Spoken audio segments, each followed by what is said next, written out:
parallel frequencies. It's just Blane and Coco. Coco, what's going on over there? What's I've happening? just got my cat trying to drool all over my paper. Your cat? You're not joking. Like literally, the cat was drooling on your paper as you. Yeah, I was trying to like write down some notes and get myself prepared here today, and it's not going well. You should probably hear it purring through the microphone. Yeah, you can. You can. I got one of my feet purring. She doesn't come around until I start doing this, and then she's like, "Oh, maybe they want to be a part of the show." You think they want to be a couple of freaks?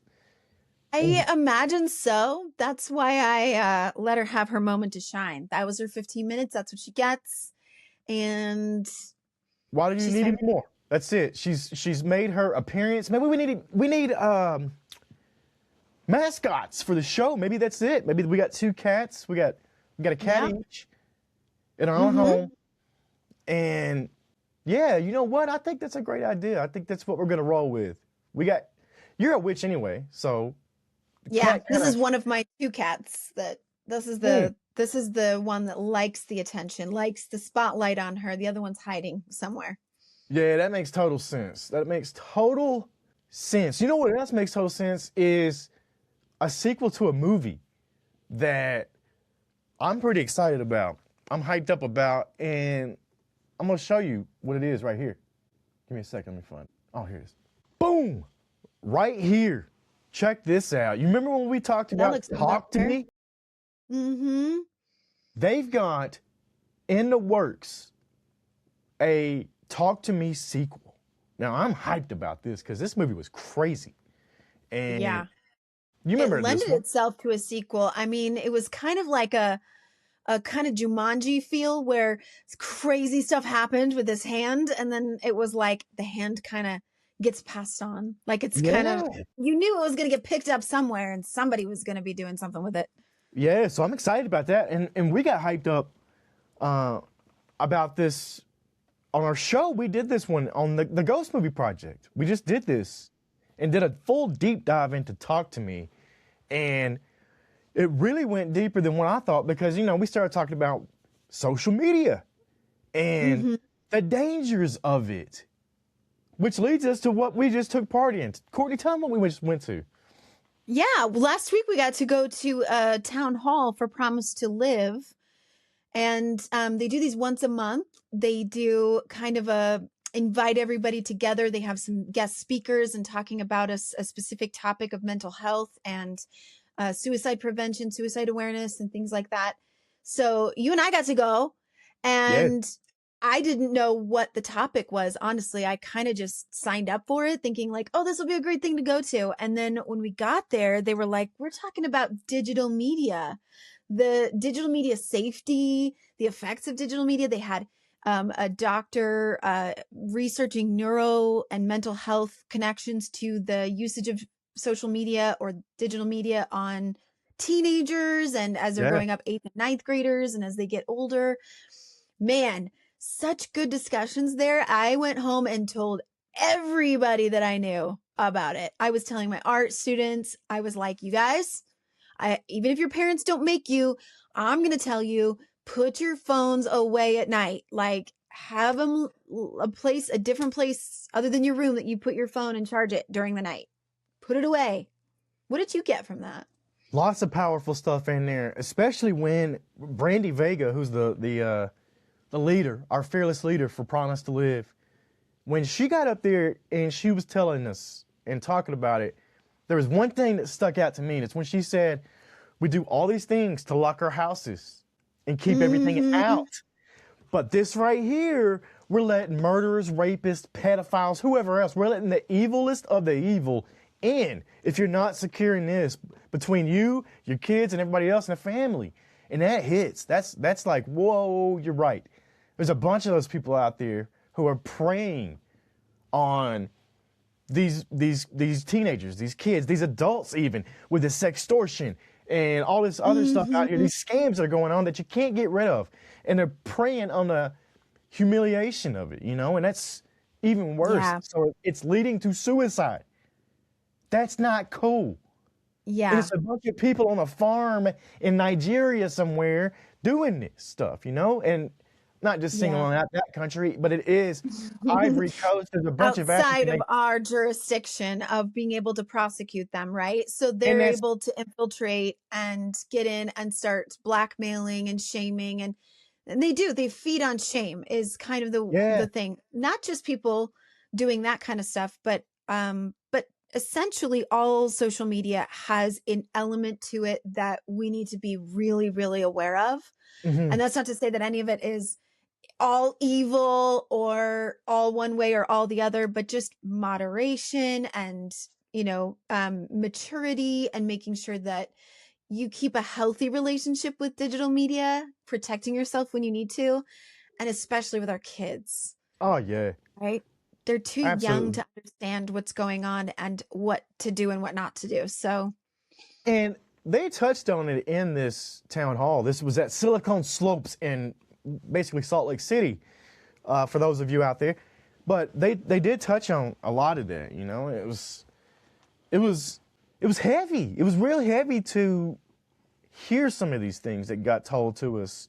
And I mean, I wasn't real sure what we were going to talk about either, but it did look good for me to show up at this one. You know, with yeah, AI, we got to with be AI aware, out there. right? Yeah, yeah. And the AI talk that we did in there really hit me, you know, and AI it's here. It's here. And I just watched the movie the other night, The Creator, on Amazon Prime. And it's like AI takes over the world. They bomb them. They're trying to take the jobs. They're trying to take over the world, basically. And yeah, maybe that'll happen. I don't know. Who am I to say? You know?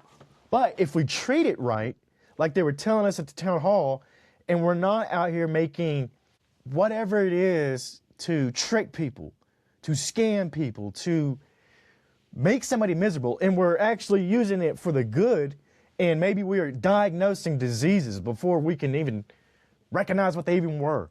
And we're using AI as a tool for us. That's where we need to be at. Yeah. And I appreciated hearing that stuff because you can use it for the evil and you can use it for, you know, trying to trick somebody into thinking they're looking at something that's not real. But that's not Hmm. what it's here for. That's not what some all-knowing I know that's going to take some heat, but some all-knowing being, and I know it's not a being, but that's not what AI should be. Not Yeah. a tool of, not a weapon of mass destruction. You know, that's not what it And is, and it could be. trickery and lies and yeah. And, I think that there's enough evil in the world and things that were created to be good that are used for evil. We've seen that in technology since the beginning of time. I mean, everything was evil until it wasn't, right? So Yes. I think that there's a place for all of this new technology. And as the last speaker of the town hall said, Joe, he's an IT expert and he owns software companies and computer companies. And so he's like, listen, technology is not going away, but we have to be super, super careful and aware of what it's being used for. I think there's a lot of tech companies out there that are looking to combat what sort of nefarious things you can do with AI and things like that, with people that are trying to use it for ways to flag mental health and get people support when they need it, to pull resources when somebody is starting to maybe use certain phrases or things that kind of like sets off some red flags. They can get help, right? So I think Yeah. there's a lot of like it's not one or the other. It's just about each individual being mindful and aware of how we're gonna interact with this new technology. There's a great commercial out there right now. And these people, they're not paying me. They don't have to pay me to say this, but it's for Claude AI, Anthropic or something. It's another AI model that you can pay for. But they have a commercial out right now, and they show all these awful things happening. And it's like talking about it being a problem. And it says near the end, it's like, today is an awful time to be a problem. And it goes into Claude AI as the problem solver. It's like we're figuring out things. We're using it for the Mm. good. We're using it for medical advances, for scientific advances, for things that we don't understand. Not making some awful video. I'm not even going to throw any ideas Mhm. out there because it's not even worth it. But it's not that, you know. So I love it, and it's scary. First of all, let me ask, how's everybody doing out there? after this heavy talk. Because what we're about to talk about next, the movie is not just a movie, it feels a lot like real life if you look at it. Like, you watch this and you're like, whoa, this is a little close to home. Right. I could see this somewhere down the road being real. And we're talking about The Running Man, 2025. Mm-hmm. If you remember the original Running Man, so there was one made back in the 80s. Mm-hmm. And this is based off a Stephen King book. It was loud, sweaty, neon. Arnold was built like a refrigerator that learned how to punch. Like, that was the Arnold Schwarzenegger in his prime. But back then, and this was one of my favorite movies for a long time, it felt exaggerated. Yeah. I hadn't watched the original, so I wondered your thoughts because I was thinking, having had it come out so long ago, did it seem like just really futuristic, impossible? It did. Recognizable at all? When you watch it back then, it's kind of like you're thinking, relax, Hollywood. Nobody's turning suffering into primetime entertainment. That's the 80s. You watch this new movie, 2025, and you're like, wait a minute. I could see this being a thing. And that's crazy. You know, the first version of The Running Man, like, was screaming at you in your face, like, oh my gosh, this is crazy, this is bad. This version of The Running Man is the version that is like staring at you, like to see how you react. It's like, all right, you know, I think it was crazy to see just how he got into the game itself. You're just like, oh my gosh, I would never play this game. And then you're like, wait a minute, he's actually going to have to play this game. Yes, because you can see how it walked you through that. Like, not having a society where healthcare is a given right. It is absolutely for the elite or the ones that can afford it. And when your family or a family member is sick, or if you need money or something like that, you can see how it walks you through that decision process to get to the point where you're like, listen, I'll do what I got to do. Yeah. Yeah. And it's a broken system. And it's run by one overarching organization, really, right? Like, it is real parallel to a lot of the things that go on in real life. And that is scary to me. It's like, what does happen when the entertainment is controlled? And that's what they're doing. They're using entertainment as control. It becomes now no hard and fast line between the governing body and that entertainment network, the money, where the money flows. Like, there's little to no separation. So you realize how very, very close we are to that in reality. I mean, I'm not getting into politics right here, but we literally have a reality TV personality in the White House as president right now. You can't deny that. It's not too far-fetched. And that's what's crazy about this movie, The Running Man, is how calm it is. It's pretty calm to be a crazy action movie because nobody's really forcing people at gunpoint. They're offering incentives. You know, money, visibility, a shot at relevance. This show makes you relevant. It makes you all those things, you know? And that's what hit me. It's like, we're already living in a world where people trade privacy for attention. We're here. We're there already. Yeah, I wrote down as I was watching this and just jotting down some ideas of what came to mind, like right off the bat. I was like, Hunger Games, but with anarchy. Yes. Not like the Capitol entertainment, but this is like, even the common folk are getting so into the entertainment of watching people fight for their lives. And then the idea that he didn't realize they were going to switch things around just enough to make it look like these are just criminals that sign up. These are the bad guys for this. And that his reputation and everything else is going to be lost, even like for his family. They're never going to be able to be who they were again in public. And it's hard to figure out what the line between opportunity and exploitation is when the audience is cheering their asses off. Like you said, you know, seriously, like, at what point does consent to be on this stop being consent if the system's rigged anyway, Coco, you know? Yeah. Yeah. Obviously, he realized it right off the bat when they pushed him forward. And then they said all of these things about him that twisted and turned everything from this is a family guy just trying to do his best. He stood up for what was right and got fired from his job, into now it's just like, here's all these really amazing reasons to hate this guy. You want to hate him so bad that there is no way he is going to make it the 30 days. Here he is right there. Put him on stage. And the blatant use of AI to change the way that he is portrayed to make the crowd not like him when they should like him is kind of what we were talking about earlier happening in the real world, you know? And yeah, it's a state-run government in this, and it's a prime example of a movie that doesn't have one villain. Sure, Josh Brolin's character is a villain, but he represents all of it, you know? And that's what's crazy. It's the crowd, you know? It's what the people choose to believe, what they choose to accept as information as truthful or as, you know, without questioning it or wondering what would I do if it was me in this position. It's just we love to hate this guy and we love to get in on the action here of jeering and trying to find him and get video of him. Like, you know, you get rewards for being the one who spots them and, you know, all these like reasons, incentives why they get everybody in on it. So everybody's against these running contestants. Yeah. There's various people that have signed up for the show.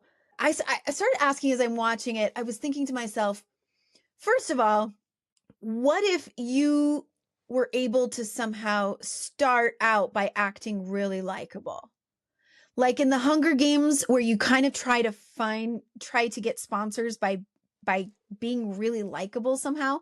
Yeah, they're kind of cheering for your death, but then they might want you to survive and win. So they start sponsoring you, start giving you help. They start, you know, if you could come up with a way somehow to be that likable something, I think you kind of see that play out in the movie as it goes along. But you do. Definitely he didn't do a super good job of not looking really guilty and kind of worse right from the start. I don't know about you, but my thoughts were like, don't walk around like this. Yeah, he did. For those who are just listening, I'm looking around, you know, suspiciously. His first costume or disguise was awful too. That mustache that fell off. It's like, what are you doing, man? Like, and even still, he was looking around like really guilty. He's like, oh, nobody recognizes me. You know, I'm like, come on, man, we can do better than this. Find your acting. Find your acting. Find your. And that's. But it turns out it doesn't matter if he did act really likable. It didn't matter if he said things that were like pointing fingers back at who was really responsible. Because then when he did try that, they just edited the video and made him say whatever they wanted him to say anyway. And that's when I realized there's no way out of this. This is rigged, right? And his character, Ben Richards, Glenn Powell plays him. It's not Ryan Gosling. I was joking with you on that. I think they look a lot alike, but yeah, Ben Powell. Oh, I wish both of them. I think he really good looking. Yeah, he took this to the next level. Like, I think he made you feel like the runner is not a superhero. They're tired. They're trying to make decisions. They're still human. It's not really about winning it as much as it is about staying intact. Mentally, physically, all those things. And you see that going on with Ben Powell, with Ben Richards. And Glenn Powell. Richards lives. Richards lives. Yeah, but it's incredible to see just the way that the character arc goes. And he does go to that part where he is too popular for them to kill. You know, they even say it. They're like, oh, you're not going to get touched now. Your ratings, your high ratings. And that's when he becomes worth something to the television network, because now he can make them money. And that's what it's all about, you know? Yeah. And this is kind of the key. I always kind of try to find that one quote or that one thing that someone says. It's like, if this movie were boiled down to one message, what would it be? That the one I wrote down was, they want us to hate each other. Yeah.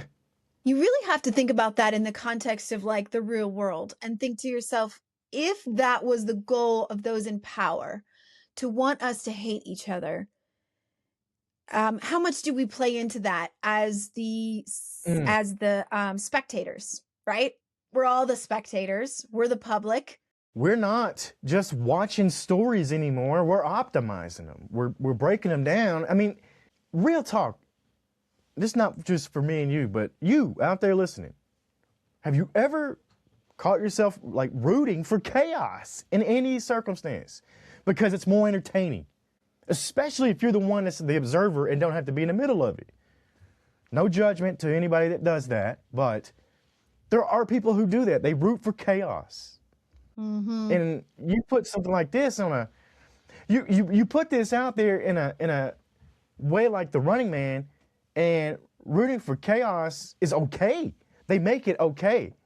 That's what they want, you know, and that's even scarier. It's like, well, now you got a crowd almost no different than in gladiator times who are rooting people on to kill each other, and that's it.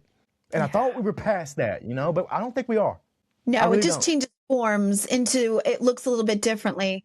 But I really, in going back to what we were talking about in digital media and the town hall that we went to, it's so fantastically perfect that this movie and that topic go hand in hand, because essentially it's like what you see on Instagram or what you see of someone's life, whether they're like top influencer level, they've got millions of views, or they're just like your Aunt Sally and you're like, what is she doing out in Barbados having a refreshing drink next to the beach?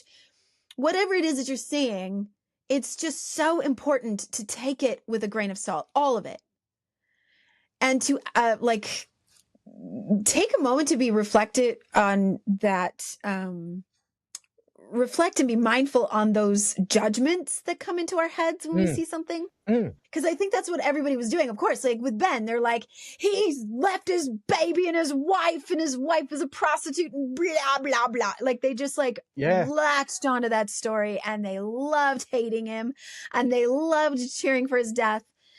And then to be like, what if maybe that's not true? The girl in the car at the end, she got a chance to see the real Ben. She got a chance to meet him. She got a chance to hear his side of the story a little bit and then realized we've all been played.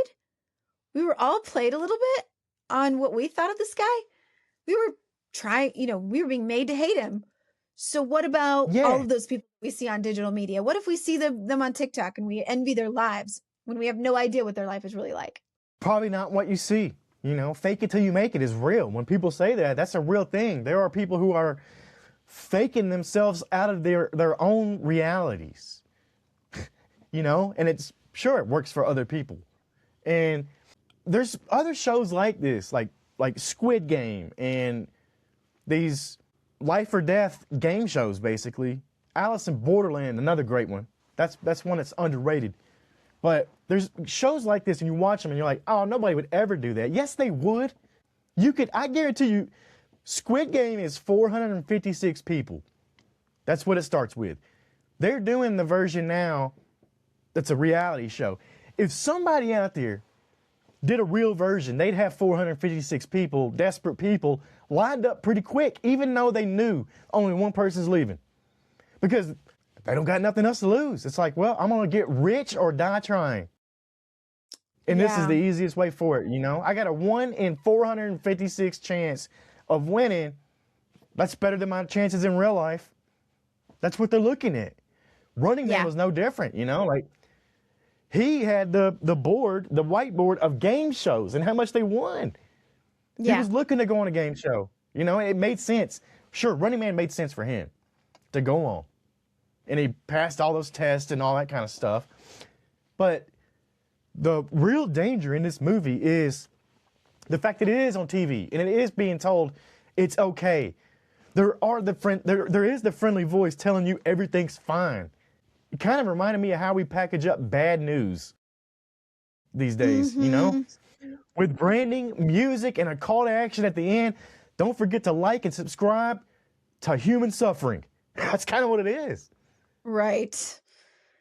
Yeah. And how many of us who are making, an effort to put our lives and our knowledge and our wisdom on social media, myself included, saying, this is what I want people to get out of what I have to give, right? But then I think to myself, like, oh, I just ate at a restaurant that was really delicious and I didn't take pictures and I didn't post that. And you're like, how is that any different? You're just like, I want to be recognized for this and I want to be seen for that and I want to have my little piece of the pie or whatever it is. Or do I just want to sit down and really enjoy this restaurant? And maybe I just enjoyed the time I was there and I ate and I left. And it was it was an experience I had. Not everybody needed to know about it, right? But that's really why this movie works, because of the moment we're in. We're in the reality TV era, the influencer culture, performative vulnerability. We've normalized watching people fall apart in high definition in 4K. Yeah. Like, think about it. The Running Man doesn't shame the audience in the movie or at home. It quietly asks you, why are you still watching? If you don't like it, why are you still watching? And everybody's watching it. Yeah. That's what lingered. That lingered with me for a long time after watching the movie. I'm like, ooh, yeah, why are you still watching? If it's so barbaric and so not okay, then why are you watching?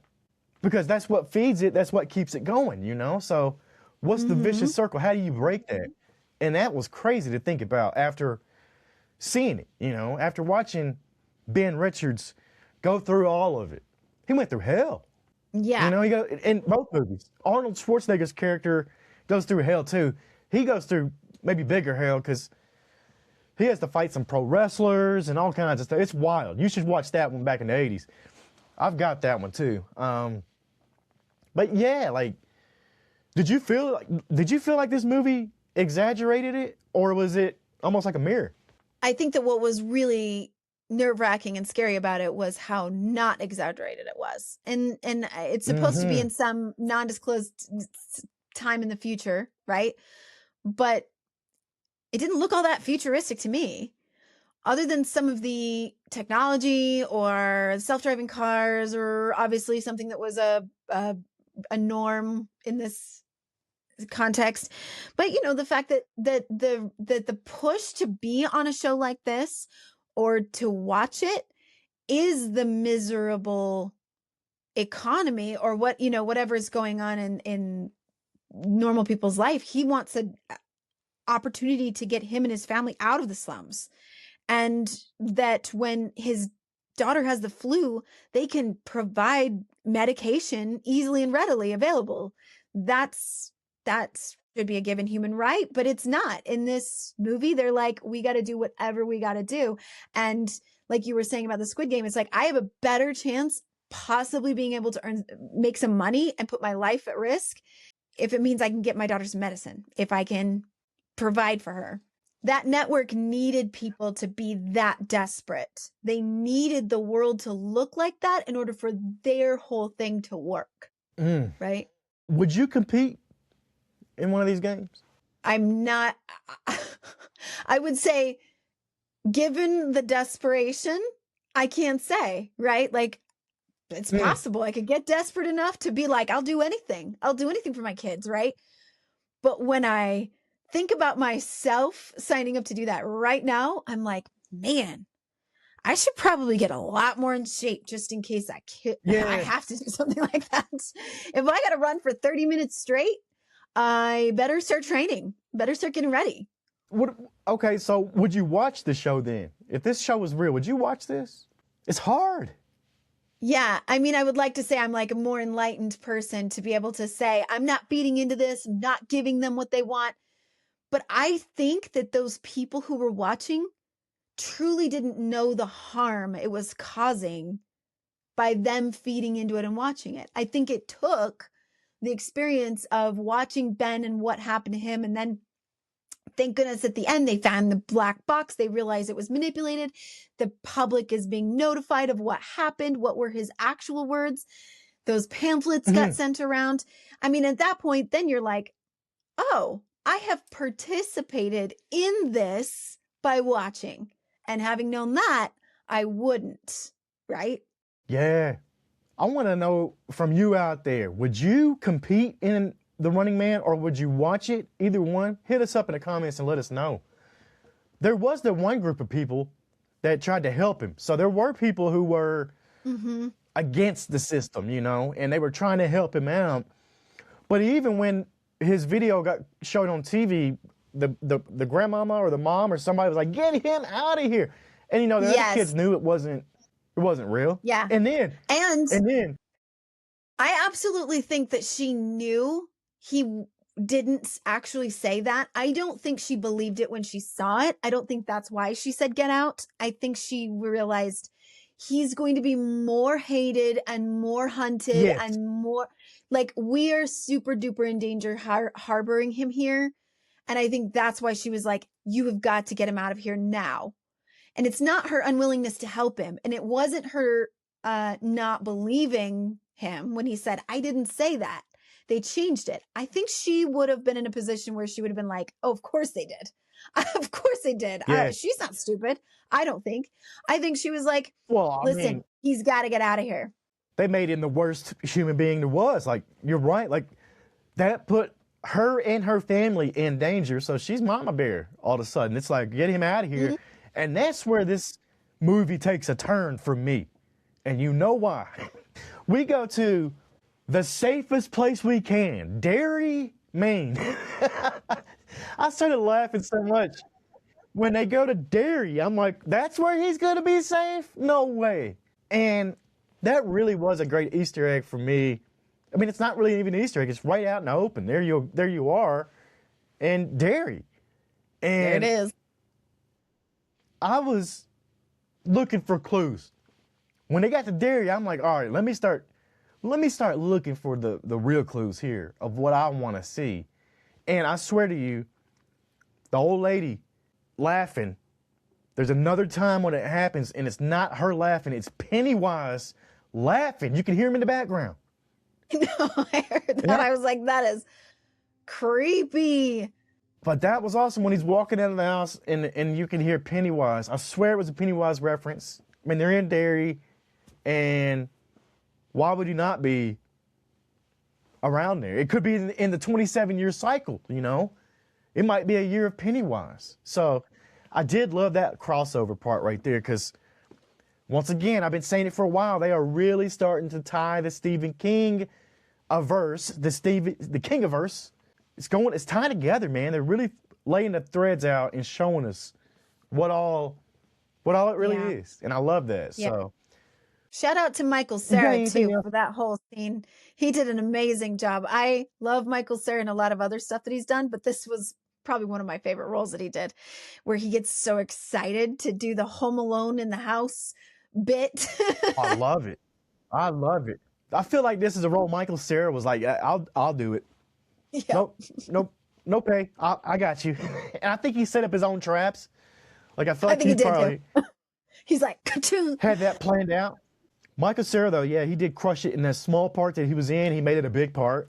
And once again, Glenn Powell as Ben Richards, not Ryan Gosling. I thought that joke would be funny, but you know, I realized that it wasn't you that I said that to. It was my wife that I made the joke earlier for. And you would have got it if so there's that. I know it's not Ryan Gosling playing the Running Man. Yeah, do you know what though? But yeah, I'm not saying no to either of them with their shirt off. Let's just get that clear right now. Neither of them in any movie that they want to do with their shirts off, I'm all for it. I'm okay. I'm here to be a spectator in that show. Yeah, you know what? Like I'm comfortable enough in my sexuality. I mean, I'm married with kids and everything, but I can look at Glenn Powell take his shirt off and be like, whoa, damn. Like, all right, I see what you're working with. You know, it's not like jealousy, it's not none of that. It might make me think, yeah, I better start working out before I hit the Running Man. I would go on there. I've been at places in my life where it was probably That was the way out. You know, I've been on game shows. I was on a game show. We're gonna have to pull up that footage at some point down the road. And This you're would gonna be have to see great me on spot this for game that. show. I just thought about that. We're teasing that now. I'll have to get that episode ready and see. It was on the CW. And I'm not gonna tell you what show it was on, but we will get to that. What's your final thought on The Running Man before we wrap this thing up? I think this is just a overall thrilling, fun, edge of your seat while you're watching it kind of movie. Like vastly entertaining in that right, all on its own. But then I love that it offers these deeper, thought-provoking questions that we can absolutely take into our everyday life and say, now how much am I participating in that kind of anarchy? And what would I want it to look like if I did want some of those systems to break down? How am I going to, do a quiet protest, which is just turn the TV off. Don't participate, right? A whole song about that Kendrick Lamar did, turn the TV off.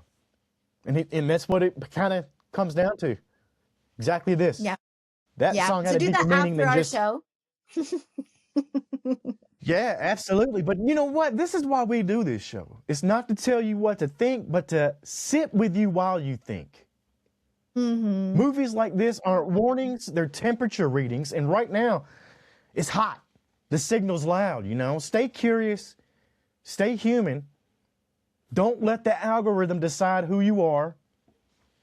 And until next time, it's just Blane and Coco.